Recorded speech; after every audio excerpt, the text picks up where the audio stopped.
제8장. 여호와께서 내게 이르시되 너는 큰 서판을 가지고 그 위에 통용 문자로 마엘살랄 하스바스라 쓰라. 내가 진실한 증인 제사장 우리아와 여베리기아의 아들 스가랴를 불러 증언하게 하리라. 내가 내 아내를 가까이 하매 그가 임신하여 아들을 낳은지라. 여호와께서 내게 이르시되 그의 이름은 마엘살랄 하스바스라 하라. 이는 이 아이가 내 아빠 내 엄마라 부를 줄을 알기 전에 다메섹의 제물과 사마리아의 노약물이 아수르 왕 앞에 옮겨질 것입니다.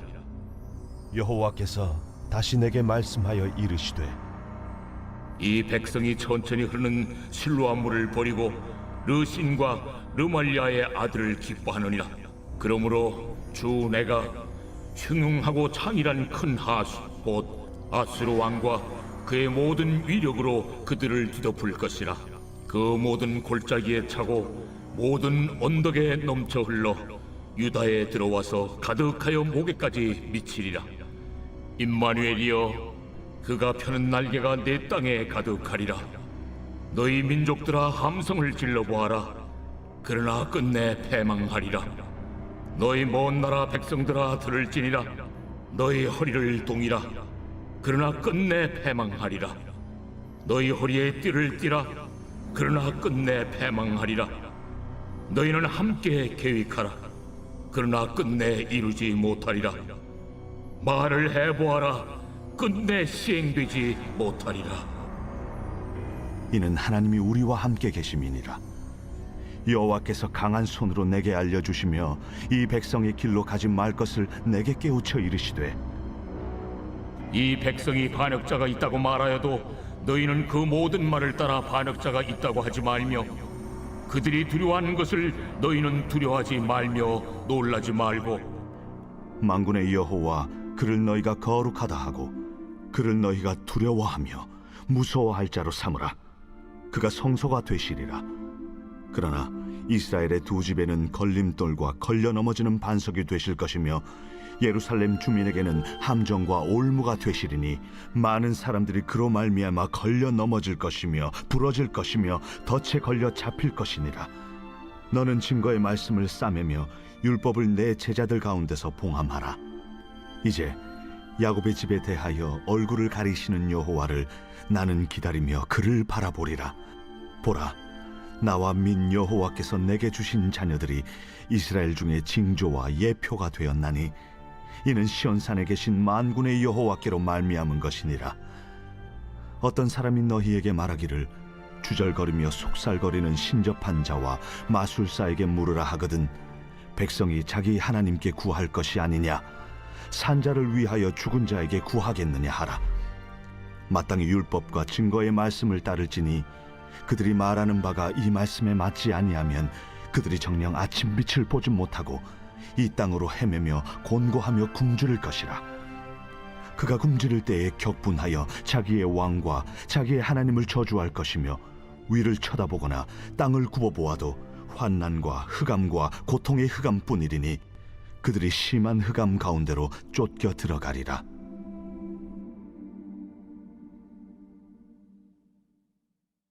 매일 성경과 함께하는 아름빛교회 말씀 묵상 아름빛 바이블 키트 시간입니다.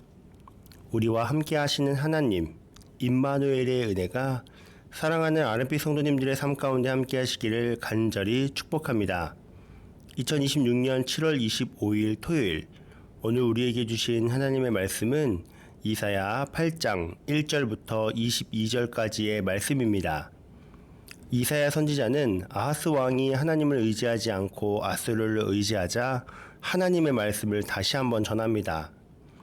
이사야 선지자는 하나님의 구원을 선포하지만 아하스의 귀에 그 선포는 들리지 않습니다. 어제 말씀이었죠.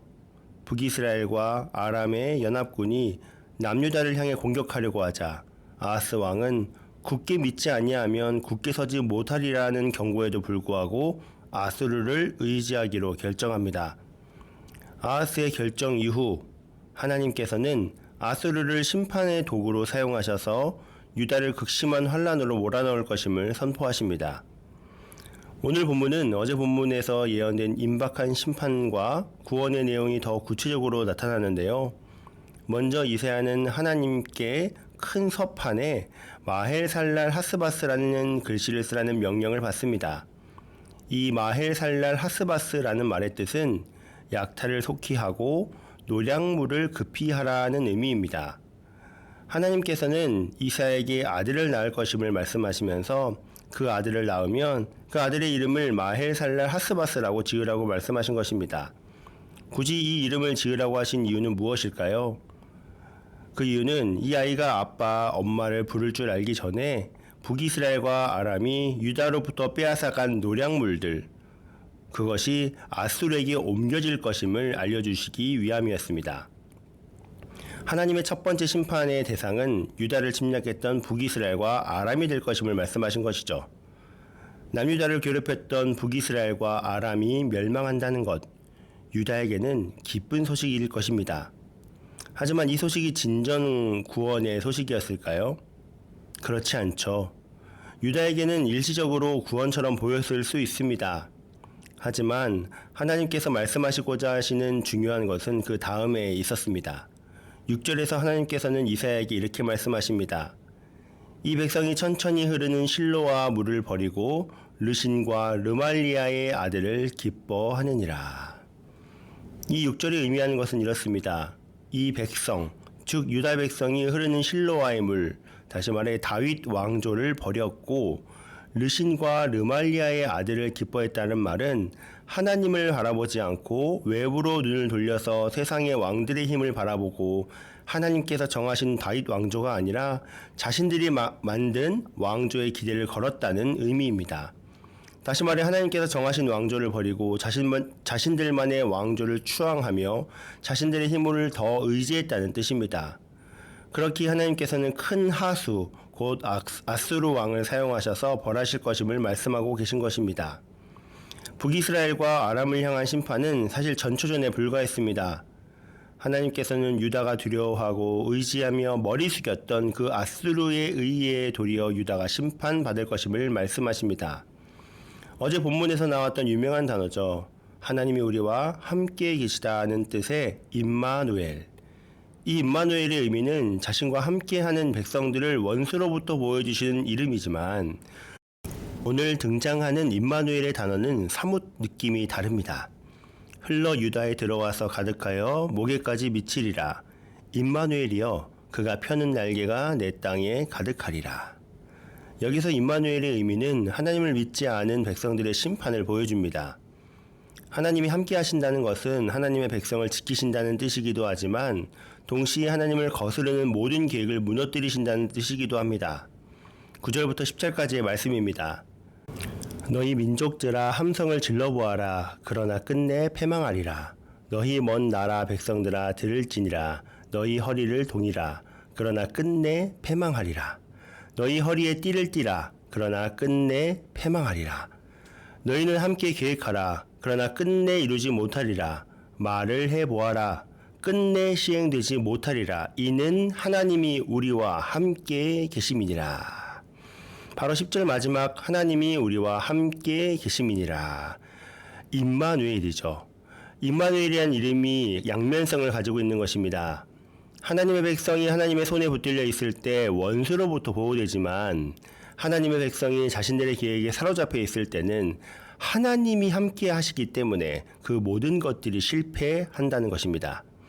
임마누엘의 이름이 양면성을 가지고 있다는 것은 당연한 이야기입니다. 우리는 임마누엘을 간절히 구하며 우리의 삶 가운데 임마누엘의 은혜가 있기를 바랍니다. 하지만 임마누엘을 붙들면서 동시에 우리의 생각과 계획을 하나님보다 우선할 때 우리의 그 모든 계획은 하나님 안에서 철저하게 무너지는 것을 보게 됩니다. 우리의 생각과 계획이 무너질 때 우리는 고통받고 괴로워할 수 있습니다. 하지만 그 무너짐은 우리를 살리는 옳은 길입니다. 선하신 하나님으로부터 나오는 모든 것들은 당장은 우리의 눈으로 이해되지 않고 좋지 않아 보일 수 있습니다. 하지만 결국 우리의 삶 가운데 더 없는 은혜의 간증으로 돌아옵니다. 철저히 우리가 하나님 안에 놓여져 있을 때에야 우리는 진정한 평강을 누릴 수 있게 되는 것이죠. 예수 그리스도를 통해 하나님은 우리 가운데 거하시고 성령께서 우리 안에 거하시는 시대를 살게 하셨습니다. 오늘을 살아가는 우리는 하나님이 함께 하시는 임마누엘의 은혜를 누리는 사람들입니다. 우리는 주님과 매일을 동행하며 걸어가는 주님의 성전입니다. 우리의 삶이 진정한 평강 가운데 놓여지려면 우리의 삶을 성령 하나님의 주권 아래에 놓아야 합니다. 주님이 인도하신 그 은혜를 누리시기를 간절히 축복합니다. 그 길이 때로는 이해되지 않고 어렵더라도 선하신 하나님께 붙들려 걸어가는 아름빛 성도님들이 되시기를 간절히 축복합니다. 말씀을 계속 보겠습니다. 유다는 하나님을 의지하지 않고 아수르를 의지했습니다. 이러한 유다를 향해 하나님은 아수르를 통해 유다를 심판하신다는 것을 계속 말씀하시는데요. 오늘 본문에서 핵심적인 내용을 담고 있는 절을 꼽으라면 12절과 13절을 들 수 있겠습니다. 이렇습니다. 이 백성이 반역자가 있다고 말하여도 너희는 그 모든 말을 따라 반역자가 있다고 하지 말며 그들이 두려워하는 것을 너희는 두려워하지 말며 놀라지 말고 만군의 여호와 그를 너희가 거룩하다 하고 그를 너희가 두려워하며 무서워할 자로 삼으라.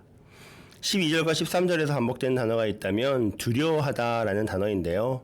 유다는 친아수르 편에 서서 북이스라엘과 아람을 대적하고 있었지만 실상 이들은 아수르를 두려워하고 있었습니다. 솔직히 말하면 아수르가 두려웠기 때문에 아수르 편에서 어떻게든 살아남으려고 했던 것이죠. 하지만 하나님은 이사야를 통해 유다 백성들에게 두려워하지 말라고 선포하십니다. 그리고 바로 이어서 두려워하라고 말씀하십니다. 앞에는 두려워하지 말라고 하시고 뒤에는 두려워하라고 말씀하신 이유는 바로 두려워할 대상이 다르기 때문이죠. 앞에서 말씀하신 두려워하지 말라의 대상은 아수르이고 뒤에서 두려워하라고 말씀하신 대상은 바로 여호와 하나님인 것입니다. 그리고 뒤에 두려워하라의 단어는 경외하다는 단어로 바꿔서 사용할 수도 있는데요. 두려워하지 말라 그리고 두려워하라. 이 표현은 당시 유다 백성을 향한 하나님의 강력한 경고이기도 하지만 오늘을 살아가는 우리들에게도 강력한 경고가 됩니다. 우리는 세상에 두려워하는 것들이 참 많이 있습니다. 때로는 돈이, 권력이, 관계가, 사람이, 심지어는 가족이 두렵기도 합니다. 그 두려움으로 인해 우리는 다른 여러 가지의 방법들로 두려움을 가리기도 하고 두려움과 타협하며 그 상황들을 모면하기도 합니다. 하지만 하나님께서는 오늘 우리에게 그 모든 것들을 두려워하지 말라고 말씀하십니다. 그리고 하나님만을 두려워할 것을, 경외할 것을 말씀하십니다. 우리가 정말 두려워할 대상은 다른 어떠한 것들이 아닌 오직 여호와 하나님뿐임을 강조하십니다. 예수님께서도 제자들을 세상으로 보내시며 같은 말씀을 하셨습니다. 예수님은 제자들이 복음을 전하다가 핍박을 받고 사람들에게 미움을 당하며 심지어 생명의 위협까지 받게 될 것을 아셨습니다. 그 두려운 현실 앞에서 예수님은 사람을 두려워하며 물러서지 말라고 말씀하셨습니다. 그리고 이렇게 말씀하셨습니다. 마태복음 10장 28절의 말씀입니다. 몸은 죽여도 영혼은 능히 죽이지 못하는 자들을 두려워하지 말고 오직 몸과 영혼을 능히 지옥에 멸하실 수 있는 이를 두려워하라. 이 말씀은 이사야 시대와 너무나도 닮아 있습니다. 유다는 아수르를 두려워했고 제자들은 박해하는 사람들을 두려워할 수밖에 없는 상황이었습니다. 그러나 하나님도 예수님도 동일하게 말씀하십니다. 세상을 두려워하지 말고 하나님을 경외하라. 상황은 달라도 하나님의 말씀은 변하지 않았습니다. 우리가 무엇을 가장 두려워하는지를 보면 우리가 무엇을 가장 의지하는지도 알 수 있습니다. 하나님보다 세상을 더 두려워한다면 결국 세상을 의지하게 되고요. 하나님보다 돈을 더 두려워하면 결국 돈을 의지하게 됩니다. 사람을 더 두려워하면 사람의 눈치를 보며 살아가게 됩니다. 그러나 하나님을 가장 경외하는 사람은 하나님만 의지하게 됩니다. 사랑하는 아르피 성도님들, 저와 여러분들 모두가 세상을 두려워하지 않고 오직 하나님만을 경외하는 참된 임마누엘의 자녀들이 되기를 축원합니다. 세상은 오늘도 우리를 향해 하나님이 아닌 다른 것들을 두려워하라고 보여주고 말하지만 하나님은 말씀하십니다. 그들이 두려워하는 것을 너희는 두려워하지 말라. 그리고 이어서 말씀하십니다. 만군의 여호와 그를 너희가 거룩하다 하고 그를 두려워하라. 오늘도 세상이 아니라 하나님을 가장 크게 바라보며 그분만을 경외하는 참된 임마누엘의 백성으로 살아가는 우리 RMB 성도님들 되시기를 간절히 축복합니다. 다 함께 기도하겠습니다. 존귀하신 하나님 아버지 감사합니다. 오늘도 우리에게 말씀을 주시고 말씀의 빛 아래에서 우리의 삶을 비춰주심에 감사드립니다. 주님, 오늘 말씀을 통해 우리가 두려워해야 할 분이 오직 하나님 한 분뿐임을 다시 한번 알게 하시니 감사합니다. 세상의 염려와 두려움에 마음을 빼앗기지 않게 하시고 어떤 상황 속에서도 하나님만을 경외하며 신뢰하는 믿음을 허락하여 주시옵소서. 우리의 생각과 계획보다 하나님의 뜻을 앞세우게 하시고 불안한 순간마다 다른 것을 찾기보다 먼저 하나님께 나아가 말씀을 붙들게 하여 주시옵소서. 오늘도 임마누엘의 은혜 가운데 우리를 인도하시고 주님과 동행하는 복된 하루가 되게 하여 주시옵소서. 감사합니다. 살아계신 예수 그리스도의 이름으로 기도드립니다. 아멘.